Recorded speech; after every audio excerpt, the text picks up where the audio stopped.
You know what's harder than leaving a narcissist the first time? Walking away the second time, when you already know their game and they still think they can play you. The first time, you fall for the illusion. The second time, you destroy it.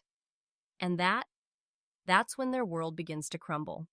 The second time you defeat a narcissist, something inside you shifts so deeply that you can feel the difference in your bones. The first time you walked away, you were still trying to make sense of the chaos, still hoping that somewhere beneath the lies, manipulation, and charm, there was a person who truly cared. You carried guilt for leaving, confusion for staying, and a quiet ache that maybe, just maybe, you were the problem. But when life gives you the chance to face them again, and this time you see everything clearly, the victory is no longer about them. It's about your emotional freedom. Freedom doesn't come from revenge or proving them wrong. It doesn't even come from confrontation. It comes the moment you realize you owe them nothing, not your explanation, not your reaction, not even your attention. The power they once had over you was built entirely on your willingness to engage, to care, to fix. And now you've outgrown that need. You see their patterns before they even speak. The manipulation that once hooked you now feels predictable, almost pathetic. You don't need to expose them or win arguments, you just need to walk away. Again. But this time, without looking back. When you no longer crave closure from a narcissist, you begin to understand what real peace feels like. Because closure isn't something they can give, it's something you give yourself. You stop waiting for an apology that will never come. You stop rehearsing what you wish you had said. You stop questioning whether you overreacted, whether they might change, whether you should have been more patient. That noise in your mind, the constant self-doubt they planted, begins to fade. And in its place grows a quiet strength, a deep knowing that you are finally free. The second defeat isn't loud or dramatic. It's not a scene or a declaration. It's the moment you choose silence over chaos, calm over conflict, and self-respect over emotional survival. It's subtle, but powerful, like a door closing softly behind you that you'll never open again. You don't need to slam it. You don't need them to hear it shut. You just walk away, and for the first time, it feels peaceful. And the beauty of it all? The narcissist feels that peace too, but to them, it feels like loss. They sense that you've detached, that their words no longer pierce you, that their control has evaporated. They'll try to pull you back, perhaps through charm or guilt, but your heart won't respond this time. You've learned the most powerful lesson of all, that freedom doesn't come from fighting the narcissist harder. It comes from no longer needing to fight at all. This is what emotional freedom looks like.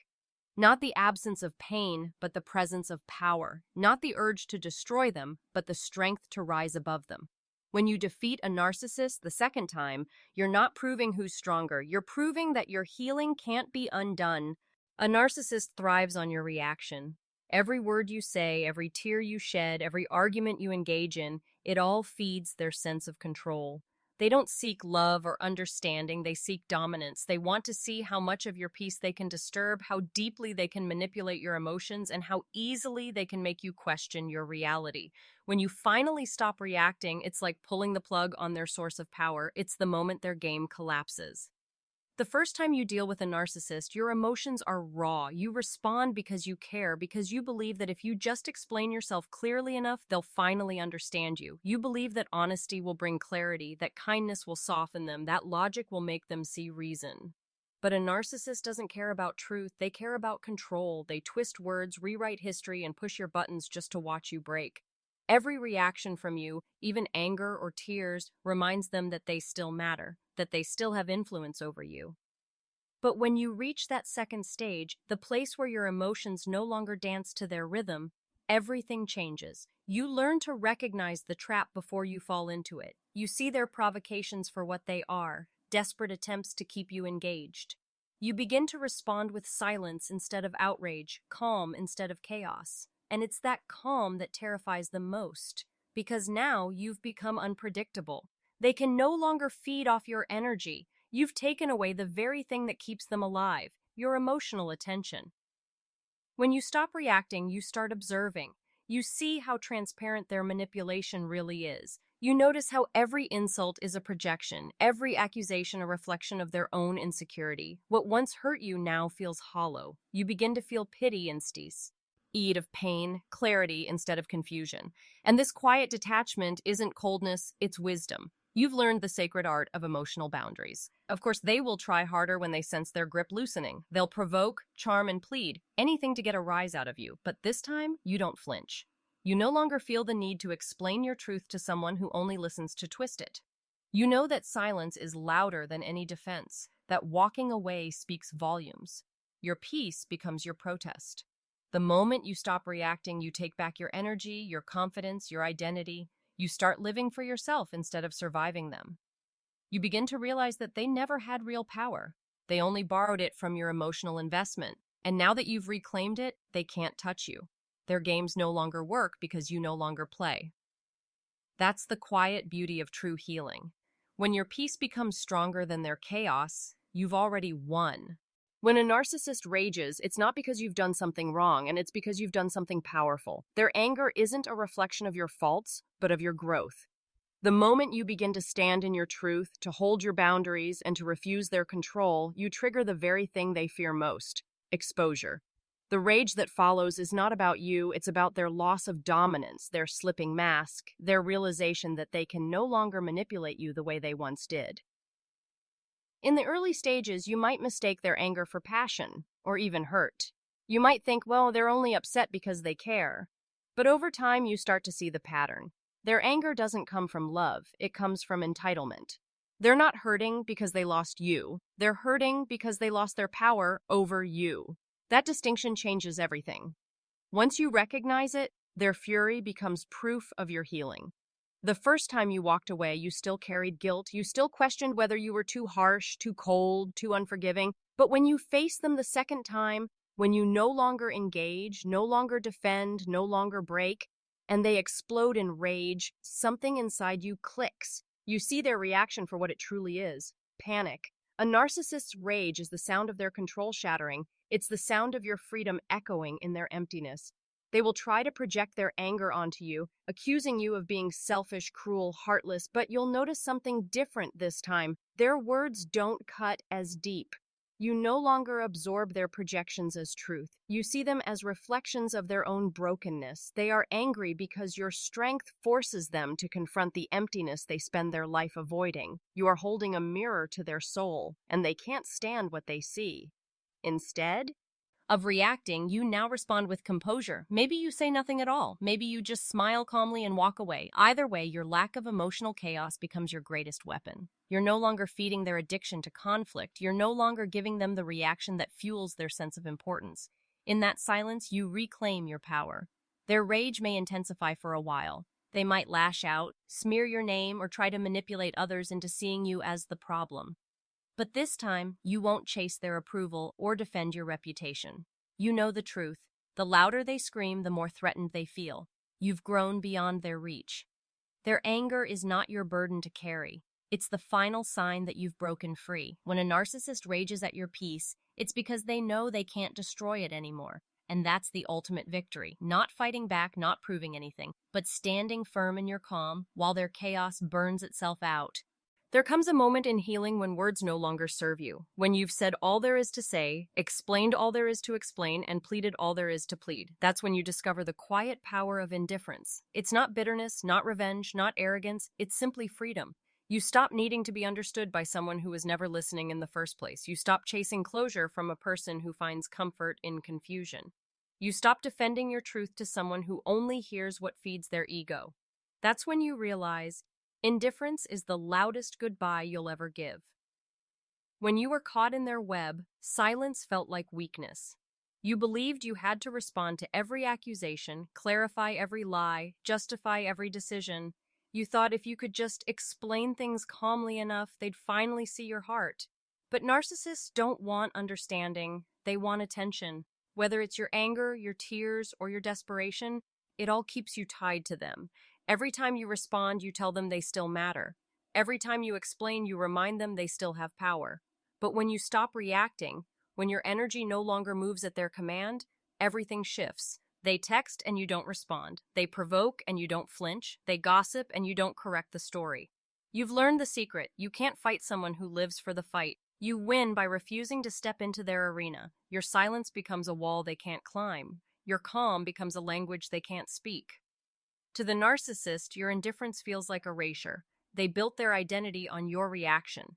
Your emotional availability was their mirror.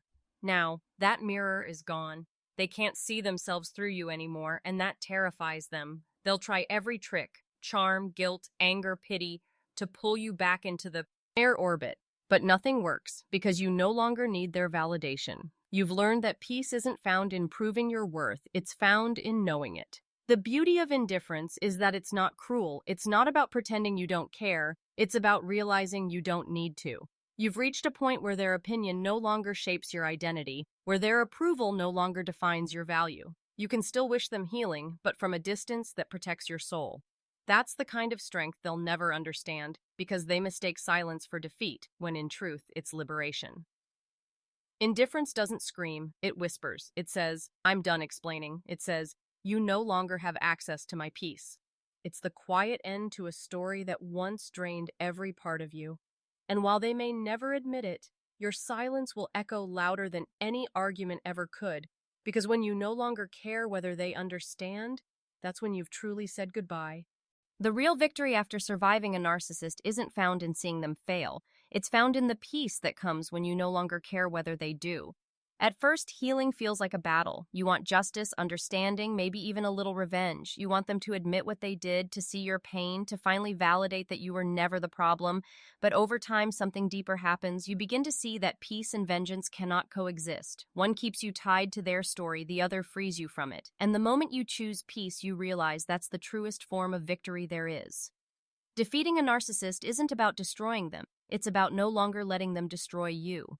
They tried to make you doubt your intuition, question your worth, and second-guess every decision. They thrived on your confusion. But when you begin to rebuild from the inside out, you discover that peace is a form of strength they can't touch. It's quiet, steady, and deeply rooted. It's not about pretending everything's fine. It's about genuinely being fine, regardless of what they do next. There's a profound shift that happens when you stop needing closure.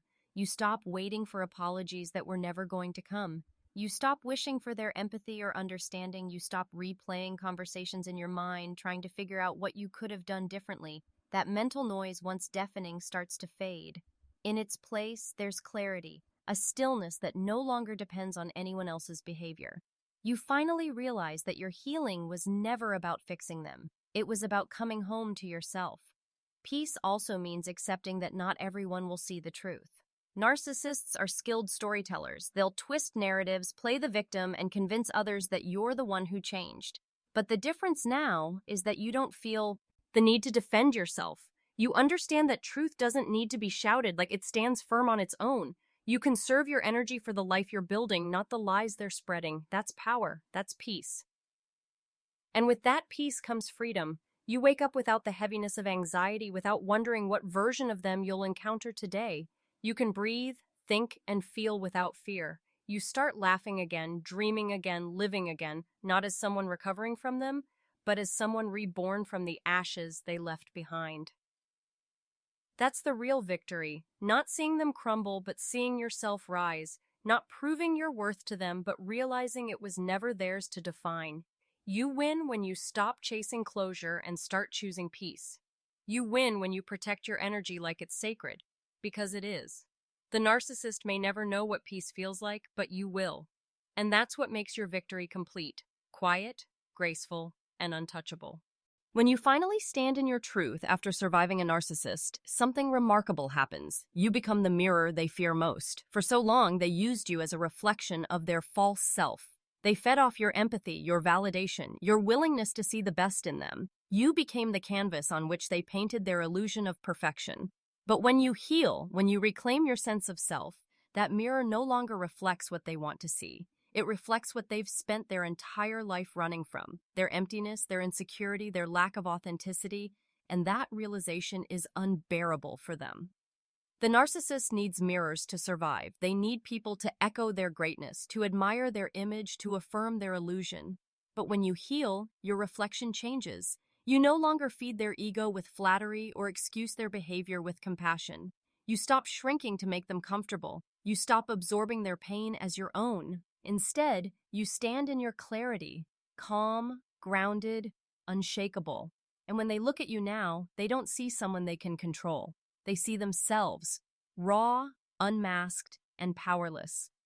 That's why your healing triggers their rage, your strength exposes their weakness, your peace highlights their chaos, your self-worth dismantles the entire foundation of their control. They can't manipulate someone who knows who they are. They can't confuse someone who's learned to trust their intuition. They can't dominate someone who no longer needs their approval. To them, your growth feels like betrayal, but in truth, it's liberation. When you become that mirror, you no longer need to prove anything. You don't argue, you don't explain, you don't defend. You understand that their perception of you says more about them than it ever did about you. You see through the projection, the guilt-tripping, the silent treatments, and the blame. You understand it all comes from fear, the fear of being truly seen. Narcissists build entire identities around hiding their emptiness, and your authenticity threatens that illusion. So they'll try to shatter the mirror. They'll smear you, devalue you, or pretend you never mattered. But deep down, they know what they saw, and they can't unsee it. You were the one person who reflected the truth, even when it scared them. You showed them what real love, accountability, and integrity look like. And even if they deny it, a part of them will always remember that reflection. The most powerful part is that you don't need to watch them crumble. You don't need to prove their flaws or expose their lies. Your very existence, healed, peaceful, and whole, is enough. You've become a mirror that no longer distorts reality. You've become light in the place they tried to keep dark. And while they may never face their truth, you already have. That's the difference between you and them. You grew from the pain, they hide from it, and that's what truly makes you free.